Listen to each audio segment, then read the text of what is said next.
Hello, എല്ലാവർക്കും നമസ്കാരം. പുതിയൊരു വീഡിയോയിലേക്ക് എല്ലാവർക്കും സ്വാഗതം. അപ്പോൾ ഇന്നൊരു സൺഡേ സ്പെഷ്യൽ വീഡിയോ ആണ് കേട്ടോ ചെയ്യാൻ പോകുന്നത്. പ്രത്യേകിച്ചൊന്നുമില്ല, രാവിലത്തെ കുറച്ച് വിശേഷങ്ങളും ഒക്കെയാണ്. ഇപ്പോൾ നമ്മൾ സാധാരണ കാണിക്കുന്ന പോലത്തെ ആ ഒരു വിശേഷങ്ങളൊക്കെ തന്നെയാണ് കാണിക്കുന്നത്. അപ്പോൾ ആ ഒരു വീഡിയോയിലേക്ക് എല്ലാവർക്കും സ്വാഗതം. അപ്പോൾ ഇന്നെന്തായാലും ഏട്ടന് പണിയില്ല, ഇന്ന് ഞായറാഴ്ച. ഇപ്പോൾ ലീവ് എടുത്തിരിക്കുകയാണ്. അപ്പോൾ അതുകൊണ്ടിന്ന് രാവിലെ ചോറും കറികളും ഒന്നും നേരത്തെ ഉണ്ടാക്കേണ്ടി വന്നിട്ടുണ്ടായിരുന്നില്ല. അപ്പോൾ എല്ലാം മെല്ലെ ഉണ്ടാക്കാമെന്ന് വിചാരിച്ചു. അപ്പോൾ അങ്ങനെ ഞാനും അമ്മയും കൂടി ചായ കുടിച്ചുകൊണ്ടിരിക്കുന്ന സമയത്താണ് കേട്ടോ കുറച്ച് കാക്കകൾ വന്നത്.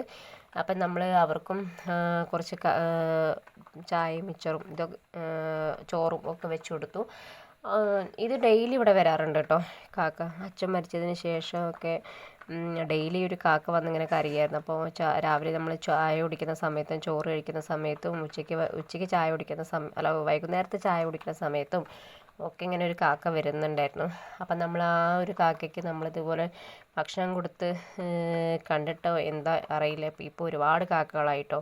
ഇപ്പം നിറയെ കാക്കകൾ ഡെയിലി വരുന്നുണ്ട്, ചായ കുടിക്കുന്ന സമയത്തായാലും ഉച്ചയ്ക്കായാലും ഒക്കെ ആയാലും നിറയെ വരുന്നുണ്ട് കാക്കകൾ. എന്തായാലും കാക്കയ്ക്ക് ഭക്ഷണം കൊടുക്കുന്നത് എന്തായാലും നല്ലതാണെന്ന് ഞാൻ പറയുന്നത് കേട്ടിട്ടുണ്ട്. ചിലപ്പോൾ നമ്മുടെ സങ്കല്പം മാത്രമായിരിക്കും ഇത് ആത്മാക്കളാണ് എന്നുള്ളത്, ഇനി അറിയില്ല. ചിലപ്പോൾ ഒരു പക്ഷേ സങ്കല്പമായിരിക്കാം, ചിലപ്പോൾ ശരിയായിരിക്കാം, എന്തോ അറിയില്ല കേട്ടോ. അപ്പോൾ എന്തായാലും ഞാൻ കാക്കകൾക്ക് ഭക്ഷണം കൊടുക്കുന്നത് നല്ലതാണെന്നാണ് പറയുന്നത് കേട്ടിട്ടുണ്ട്. ശരീരദോഷങ്ങൾ തീരാനൊക്കെ കാക്കയ്ക്ക് ഭക്ഷണം കൊടുക്കുന്നത് വളരെ നല്ലതാണെന്നൊക്കെ പറയുന്നത് കേട്ടിട്ടുണ്ട് കേട്ടോ. അപ്പോൾ രാവിലെ തന്നെ കുറേ കാക്കകൾ, ആദ്യം ഒരു കാക്കയാണ് കേട്ടോ വന്നത്. പിന്നെ ആ ഒരു കാക്ക വന്ന് നോക്കുമ്പോൾ നമ്മൾ ആ കാക്കയ്ക്ക് നമ്മൾ കുറച്ച് മിച്ചറും ഒക്കെ വെച്ച് ആയിരുന്നു. അപ്പോഴേക്കും നിറയെ കാക്കകൾ വന്നു കേട്ടോ. പിന്നെ അവർക്ക് കുറച്ച് ചോറും കാര്യങ്ങളൊക്കെ കൊണ്ടുപോയി വെച്ച് കൊടുത്തു. അതൊക്കെ കഴിഞ്ഞ് ഞാനിത് അടുക്കളയിൽ വന്ന് നോക്കിയപ്പോഴേക്കും ചോറിന് വെള്ളമൊക്കെ വെച്ചിട്ട് പോയതായിരുന്നു കേട്ടോ. അപ്പോഴേക്കിത് അടുപ്പിൽ തീയൊക്കെ കെട്ട് കിടക്കുന്നുണ്ടായിരുന്നു. അപ്പം ഞാൻ ആ തീയൊന്ന് വീണ്ടും ഒന്ന് കത്തിച്ചിട്ട് ഇനി കുറച്ച് കപ്പയുണ്ട്, അതൊന്ന് പുഴുങ്ങിയെടുക്കണം. ഇന്നിപ്പോൾ രാവിലെ ചായക്ക് കപ്പയും കാന്താരി മുളക് ചമ്മന്തിയാണ് കേട്ടോ. ഇവിടെ ചീനമുളക് എന്ന് പറയും. അപ്പോൾ കാന്താരി മുളക് ചമ്മന്തിയാണ് ഇന്ന് ഉണ്ടാക്കാൻ പോകുന്നത്. ഇതാണ് കേട്ടോ ഞങ്ങളുടെ അടുക്കള ഇപ്പോൾ എടുത്തിട്ടില്ല. വീട് പണി സമയത്ത് അടുക്കള എടുക്കാൻ പറ്റിയിട്ടുണ്ടായിരുന്നില്ല. അപ്പോൾ അതിനുള്ള ബഡ്ജറ്റൊന്നും ഉണ്ടായിരുന്നില്ല. അപ്പോൾ ഇനിയും വീടിൻ്റെ പണി തന്നെ ഇനിയും ഒരുപാട് കിടക്കുന്നുണ്ട്. നിലം പണിയൊന്നും കഴിഞ്ഞിട്ടില്ല, തേപ്പൻ തന്നെയുണ്ട്. കുറച്ച് ഹാളും സിറ്റൗട്ടും പിന്നെ റൂം മാത്രമേ തേച്ചിട്ടുള്ളൂ. പിന്നെ നിലം പണി ഒരുപാടുണ്ട്, കിടക്കുന്നുണ്ട്. എല്ലാ റൂമും അതുപോലെ ഹാളും സിറ്റൗട്ടും ഒക്കെ നിലം പണി കിടക്കുന്നുണ്ട്. അടുക്കളയുടെ പണി ഒരുപാട് കിടക്കുന്നുണ്ട്. അങ്ങനെ കുറേ പണികളൊക്കെ ഉണ്ട് കേട്ടോ. അപ്പോൾ ഞാൻ രാവിലെ കപ്പ പുഴുങ്ങാനുള്ള തയ്യാറെടുപ്പിലാണ് കേട്ടോ. അപ്പോൾ അതിനായിട്ട് കപ്പ നുറുക്കിക്കൊണ്ടിരിക്കുകയാണ്. കപ്പ എനിക്ക് അങ്ങനെ ഒരുപാട് ഇഷ്ടമൊന്നുമല്ല, പക്ഷേ വല്ലപ്പോഴും കിട്ടുമ്പോൾ അങ്ങനെ കഴിക്കും. ഇപ്പോൾ കുറേ ദിവസമായിട്ട് ഞാനിങ്ങനെ കപ്പ പുഴുങ്ങിയിട്ട് കഴിക്കണം, കാന്താരി മുളക് ചമ്മന്തിയൊക്കെ കൂട്ടിയിട്ട് കഴിക്കണം എന്ന് ആഗ്രഹിച്ച് ഇരിക്കുകയായിരുന്നു. അപ്പോൾ ഇവിടെ എപ്പോഴും വണ്ടിയിൽ കപ്പ വരാറുണ്ടായിരുന്നു കേട്ടോ. അപ്പോൾ കപ്പ ആ ഒരു കപ്പ വാങ്ങിക്കാൻ വേണ്ടിയിട്ട് വെയിറ്റ് ചെയ്ത് നോക്കി നോക്കുമ്പോൾ കുറച്ച് ദിവസമായിട്ട് കപ്പയൊന്നും വരുന്നുണ്ടായിരുന്നില്ല.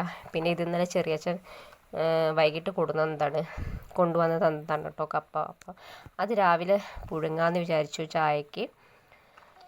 അങ്ങനെ ഞാൻ കപ്പയെല്ലാം നുറുക്കിയെടുത്ത് പിന്നെ അത് നല്ലോണം അതിലത്തെ മണ്ണൊക്കെ കളഞ്ഞെടുക്കുകയാണ് കേട്ടോ. മണ്ണൊക്കെ കഴുകിയെടുക്കുകയാണ്. ഞാനിത് മണ്ണൊക്കെ കഴുകിയെടുക്കുന്ന സമയത്തേക്ക് തന്നെ ഞാനിത് ഈ വെള്ളത്തിൽ കളിക്കുന്നത് കണ്ടപ്പോൾ തന്നെ ഒരാളിതാ എൻ്റെ അടുത്ത് എത്തിയിട്ടുണ്ട്, റിച്ചൂട്ടൻ. അവനാണെങ്കിൽ വെള്ളത്തിൽ കളിക്കുന്നത് ഭയങ്കര ഇഷ്ടമാണ് കേട്ടോ. അപ്പം ഞാൻ ഓരോ കപ്പ കഴുകിയിട്ട് പാത്രത്തിലേക്ക് ഇടുമ്പോൾ അവനത് എടുത്തിട്ട് വെള്ളത്തിലേക്ക് ഇടാൻ നോക്കുമായിരുന്നു കേട്ടോ. അങ്ങനെ ഇടുന്നുണ്ടായിരുന്നു. ഭയങ്കര വികൃതിയാണ്. പിന്നെ ഇവനുള്ളത് കൊണ്ട് നമുക്ക് സമയം പോകുന്നത് അറിയില്ല. മാത്രമല്ല നമ്മൾ ഒരു പണിക്ക് നമുക്ക് ഇരട്ടിപ്പണി അവൻ തന്നുകൊണ്ടിരിക്കും. അങ്ങനെയാണ്. ഇപ്പം 2 വയസ്സ് ആവാറായിട്ട് അവന് ഒരു മാസം കൂടി കഴിഞ്ഞ് കഴിഞ്ഞാൽ 2 വയസ്സാവാറായി. അതിനിടയിൽ ഇപ്പോൾ എനിക്കാണെങ്കിൽ 7-ാം മാസമായി. ഇനിയിപ്പോൾ പ്രസവത്തിന് പോകുമ്പോഴേ എനിക്ക് ഭയങ്കര ടെൻഷനുണ്ട്. അവനെ വിട്ടിട്ട് പോകുമ്പോൾ കുറച്ച് ദിവസം വിട്ട് നിൽക്കുമ്പോഴേക്കും എനിക്ക് ഭയങ്കര ടെൻഷനുണ്ട്. എന്താവുമെന്നറിയില്ല. ഇവനും എന്നെ വിട്ട് അങ്ങനെ നിൽക്കാത്ത ആളാണ്. അങ്ങനെ ഞാൻ കപ്പയൊക്കെ കഴുകി അടുപ്പത്ത് വെച്ചു. കുറച്ച് മഞ്ഞൾപ്പൊടി ഉപ്പും എല്ലാം ഇട്ടിട്ട് ഞങ്ങൾ കപ്പ പുഴുങ്ങാനായിട്ട് വെച്ചു. പിന്നെ ഞങ്ങൾ തൊടിയിലേക്ക് ഞാനും റിച്ചേട്ടനും ചീനമുളക് പറിക്കാനായിട്ട് ഇറങ്ങി. അപ്പോൾ ചെറിയൊരു ചീനമുളക് മരമാണ് കേട്ടോ, ഇതായി വരുന്നേ ഉള്ളൂ.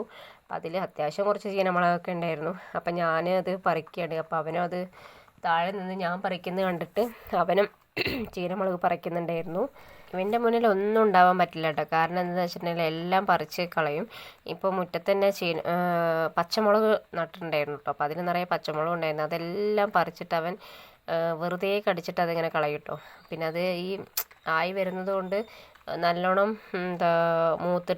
മൂത്തതല്ലാത്തത് കാരണം കൊണ്ട് അത് എരിവൊന്നും ഉണ്ടാവില്ല. പിന്നെ അപ്പോൾ അതൊക്കെ പറിച്ച് കളയും. ഇപ്പോൾ ആ മുറ്റത്തെ പച്ചമുളക് മരത്തിൽ ഒന്നുമില്ല കേട്ടോ. ഇപ്പോൾ ഒരുപാട് കൃഷിയൊന്നുമില്ല കേട്ടോ ഇവിടെ. അച്ഛനുള്ള സമയത്തൊക്കെ ധാരാളം കൃഷിയും കാര്യങ്ങളും ഇതൊക്കെ ഉണ്ടായിരുന്നു. പാടത്താണെങ്കിലും ഒക്കെ ഉണ്ടായിരുന്നു. ഇപ്പം അച്ഛൻ മരിച്ചിട്ട് 3 മാസമായി. ഇപ്പോൾ അധികം ധാരാളം കൃഷികൾ ഇതൊന്നുമില്ല. മറ്റേത് അച്ഛൻ പയർ, വെണ്ട, തക്കാളി അങ്ങനെയുള്ള സംഭവങ്ങളെല്ലാം പാടത്തും പറമ്പിലും ഒക്കെ ആയിട്ട് ഇങ്ങനെ കുത്തിയിട്ടിട്ട് അങ്ങനെ ഉണ്ടാക്കുന്നൊരു ഇതുണ്ടായിരുന്നു. അപ്പോൾ ഉണ്ടാക്കിയിട്ട് കൊണ്ടുവരികയായിരുന്നു. അപ്പോൾ ഇപ്പോൾ അതൊക്കെ ഇങ്ങനെ ഓർമ്മ വരികയാണ്. കാരണം ഇപ്പോൾ തീരെ ഇല്ലാതായി, ഒന്നും ഇല്ലാതായി. ഈ ഒരു വർഷത്തിൽ അച്ഛനൊന്നും അങ്ങനെയൊന്നും ചെയ്തിട്ടുണ്ടായിരുന്നില്ല. കഴിഞ്ഞ കൊല്ലം ഒന്നും ചെയ്തിട്ടുണ്ടായിരുന്നില്ല. കാരണം അച്ഛന് പിന്നെ വയ്യാതായി. അപ്പം അത് അങ്ങനെ ഒന്നും ചെയ്തിട്ടുണ്ടായിരുന്നില്ല. പിന്നെ പറമ്പിലൂടെ നമ്മുടെ തൊടിയിൽ എന്തെങ്കിലും ചെറുതായിട്ട് എന്തെങ്കിലുമൊക്കെ ചെയ്യാമെന്ന് മാത്രമേ ഉണ്ടായിരുന്നുള്ളൂ. പിന്നെ ഇവിടെ കാര്യമായിട്ട് പച്ചക്കറി ഈ ചീനമുളകും പിന്നെ പച്ചമുളക്, പിന്നെ ഇപ്പോൾ ദാ വഴുതനങ്ങയുടെ തൈ, കറിവേപ്പില, അങ്ങനെ കുറച്ച്, പിന്നെ മത്തനുണ്ട്, കുമ്പളങ്ങയുണ്ട്, പിന്നെ കയ്പ അതൊക്കെ ഉണ്ട്. അതൊക്കെ ഓരോ ഭാഗത്ത് നമ്മൾ നട്ടിട്ടുണ്ട്.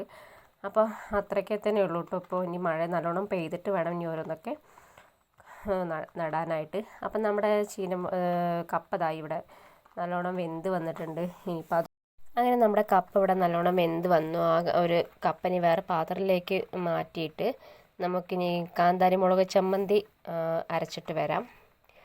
അപ്പോൾ ഇന്ന് രാവിലെ ചായക്ക് കപ്പയും പിന്നെ കാന്താരി മുളക്, എനിക്ക് ചീനമുളക് കാന്താരി മുളക് എന്നൊക്കെ എനിക്ക് കിട്ടണില്ല കേട്ടോ. നമ്മളിവിടെ ചീനമുളക് എന്നാണ് പറയുക. അത് കാരണം കൊണ്ടാണ് ഇടയ്ക്ക് ചീനമുളക് എന്ന് വന്നു പോകുന്നത്. അപ്പോൾ അതാണ് എനിക്ക് നാവിൽ ആദ്യം വരുന്നത് കേട്ടോ. അപ്പോൾ ഈ കാന്താരി മുളകും ചമ്മന്തിയും കപ്പയും കട്ടൻ ചായ കഴിഞ്ഞിട്ട് ഉച്ചയൂണിനുള്ള കറിയും ചോറും കറിയും ഒക്കെ ഉണ്ടാക്കുന്നതിൻ്റെ തിരക്കിലായിരുന്നു. അപ്പോൾ ഇന്ന് ഉണക്കമീനും പിന്നെ വഴുതനങ്ങ മെഴുക്ക് വരട്ടിയും സാമ്പാറും ഒക്കെ ആയിരുന്നു. അപ്പോൾ അതൊക്കെയായിരുന്നു ഇന്ന് ഉച്ചയ്ക്ക് നമുക്കുണ്ടായിരുന്നത്. അപ്പോൾ ഇത്രയൊക്കെയുള്ളൂ കേട്ടോ ഈ ഒരു വീഡിയോ. ഈ വീഡിയോ നിങ്ങൾക്ക് ഇഷ്ടപ്പെട്ടാൽ ലൈക്ക് ചെയ്യുക, ഷെയർ ചെയ്യുക, നിങ്ങളുടെ അഭിപ്രായങ്ങൾ കമൻറ്റായിട്ട് അറിയിക്കുക. അപ്പോൾ വീണ്ടും അടുത്ത വീഡിയോ ആയിട്ട് വരുന്നവരേക്കും എല്ലാവർക്കും നന്ദി, നമസ്കാരം.